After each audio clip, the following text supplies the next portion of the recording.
Donald Trump just signed an executive order that could put your retirement at risk, allowing alternative assets, things like private equity, hedge funds, and even crypto in your 401k. Some are calling this the best opportunity ever for everyday investors.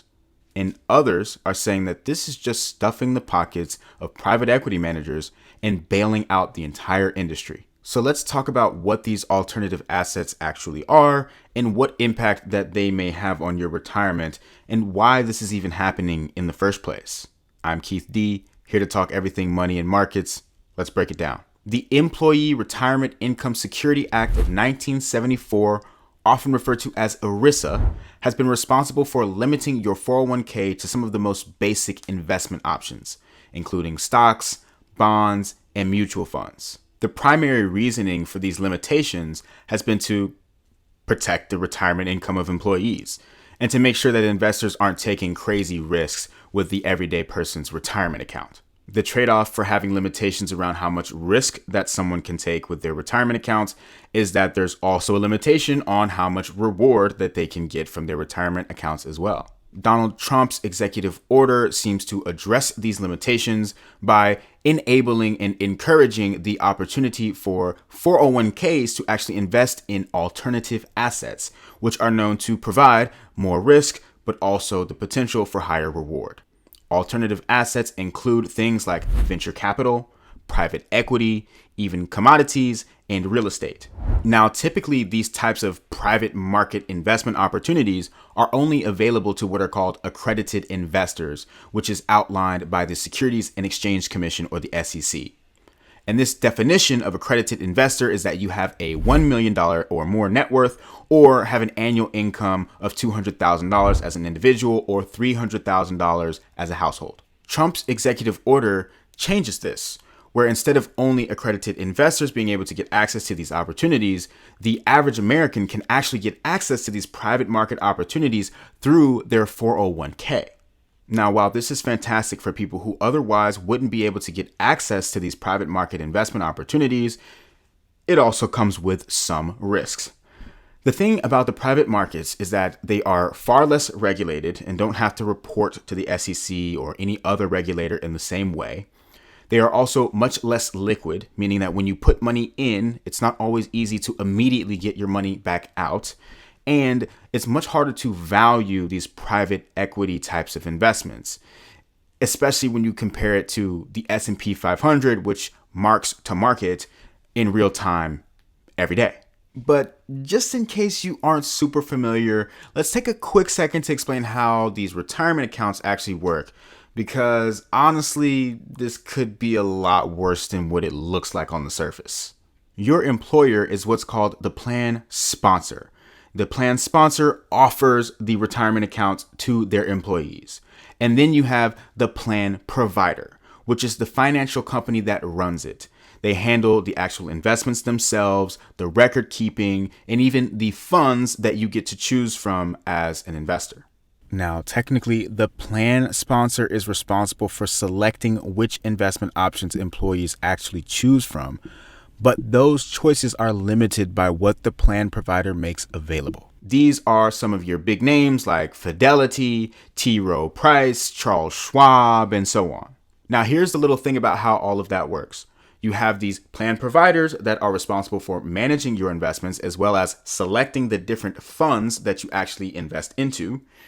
And a lot of the times, these plan providers also have their own funds. And as a fund manager, you earn fees based upon how much money is in that fund. So, with the plan provider also potentially being the fund manager, you have a potential conflict of interest where the plan provider might have an incentive to push people towards investing in their own funds. Sometimes these funds that the plan provider is offering has higher fees or offers some sort of incentive to the provider that isn't in alignment with the actual investor. These are called preferred or bundled funds. That's an issue whether you have private equity or not. But let's also take a second to understand how private equity itself works. Private equity firms raise money from investors like institutions or very wealthy individuals, and now potentially from you and your retirement account. And on the other hand, they actually also go out and borrow money from banks. The capital that these private equity firms raise from investors is called equity capital. And what that really means is that that money could go to zero, and these investors wouldn't necessarily have any recourse to anything because they took the risk in the form of equity capital. Whereas on the other hand, you have the debt that these private equity firms are raising from banks and other financial institutions. And usually that debt is secured to some degree by some sort of assets that the private equity firm is either acquiring or that they already have access to. And in that situation, these banks can actually get access to those assets if they were to default on those loans. The money that they're borrowing in the form of debt is called leverage. Both equity and debt are technically different forms of leverage, but when you hear the word leverage, it's usually referring to the debt side of the capital stack. The big idea here is that these private equity firms are doing what are called leveraged buyouts, where they're taking that debt capital and using that as a way to go out and acquire companies, ideally improve the functions or the operations and the profits of those businesses, and then sell them at a higher price at a later date.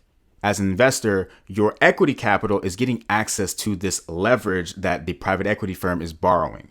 So as an investor, you might put in $1 and then the firm goes out and raises another $2 in the form of debt. Now there's $3. Now, if this private equity firm is able to achieve a 10% gain, then that $3 can turn into $3.30. Whereas just with that $1 of equity, you would have only gotten 10 cents versus the 30 cents. Leverage amplifies gains, but it also amplifies losses. So if you take that same $3 and you go down by 10%, you're now at a 30-cent loss instead of having a 10-cent loss if it was just $1 that was involved. So that's the first thing that gets a little bit questionable about whether or not private equity belongs in someone's retirement accounts. Most alternative assets utilize some form of leverage. So although we just went over private equity, a lot of the same applies for hedge funds, real estate funds, or even venture capital. But private equity is by far the most important one to look at because they use the highest amounts of leverage usually, and there's even more to talk about here. Sometimes the gains that private equity firms are seeing and paying out to their investors might come from some funny business that they're doing with numbers. For instance, a private equity firm can raise money from initial investors, go out, make deployments, and hopefully create a return. But even if they don't, they could just raise money from the next set of investors and use that money to pay out the old investors and call it returns. Now, what I'm describing here would be considered a form of fraud. It's not a common practice, but it has happened before, and the lack of regulatory oversight in private markets can make it much more viable. Or they can practice what are called dividend recapitalizations, where the company that they've acquired could then borrow money and then use that money to pay out those primary investors as well. And another thing that ties into what we were speaking about earlier regarding the plan providers and all of that is that these private equity firms also take really high fees. Typically, you have two different forms of fees. The first being a management fee, and that's usually around 2%. And then you have what's called a carry fee, which is essentially a certain percentage that the fund is going to take after the fund's returns get past a certain level, which is called a hurdle rate. So the firm may promise or essentially tell investors that they don't get paid until the whole fund reaches an 8% return. And once you get past that 8% return, they may charge what's called a carry fee, where let's say 20% of the returns past that 8% will actually go straight to the fund. And this is often called 2 and 20. 2% for the management fee and then 20% for the carry, or the amount above the hurdle rate. You can think of the carry as like a bonus for the fund managers. They get paid more when they do better. When you combine the fact that you have these really high fees, this increased risk from leverage, and also the fact that sometimes these alternative asset managers can play funny games with the books, it's not too hard to understand why people are already skeptical of alternative assets and private equity before we even talk about putting it into retirement accounts. The thing about the fees is that even if you get a 15% return from your private equity investments, if you pay an overall 8% in fees, then technically you might not even be outperforming the indexes. And in the long run, that's typically what happens. The low cost indexes like the S&P 500 will be the same returns that you're going to get from taking this extra risk and also having less liquidity by investing in private equity. Conflicts of interest already exist in the way that your retirement accounts work today.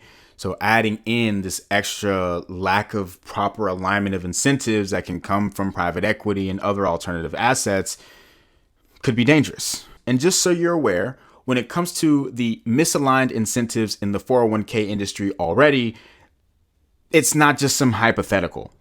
In 2021, the United Health Group had a class action lawsuit filed against them by their employees, claiming that they had stuffed high fee funds into their retirement accounts that consistently underperformed. According to the lawsuit, which was settled for $69 million in 2024, the funds that were being offered in this plan weren't being offered or kept in there because it was good for employees, but instead because it was good for the provider and potentially also because of cozy relationships that United Health Group, the actual plan sponsor, had with the provider themselves. For example, leadership at United Health Group allegedly intervened to prevent the removal of a Wells Fargo fund in the interest of a key business partner that he had at the bank, even when the investment committee actually recommended removing this fund. Employees argued that this plan was structured to enrich the provider as well as to maintain these key relationships, and not instead to actually maximize returns for the people saving for retirement. Now, imagine you add complex, opaque investments like private equity into the mix. More complexity, more fees, and more opportunity for there to be some funny business. So we have issues with the 401k industry on its own, and now we're potentially adding private equity and other alternative assets into the mix. But the thing we haven't necessarily talked about when it comes to alternative assets just yet is the real wild card here, and that's crypto. Now, the thing is that right now we are in the middle of this massive bull market. Some are saying that opening retirement accounts up to Bitcoin and crypto can help to sustain the rally that we have and potentially turn this into what are calling a super cycle.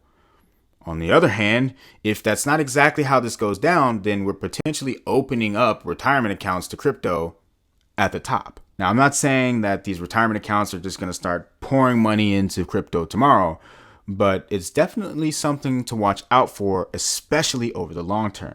You know that I believe that digital assets and crypto have an amazing chance to become a critical piece of the future financial infrastructure, but opening up someone's retirement account to Bitcoin at the literal all-time high is definitely questionable if that's how this ends up going down.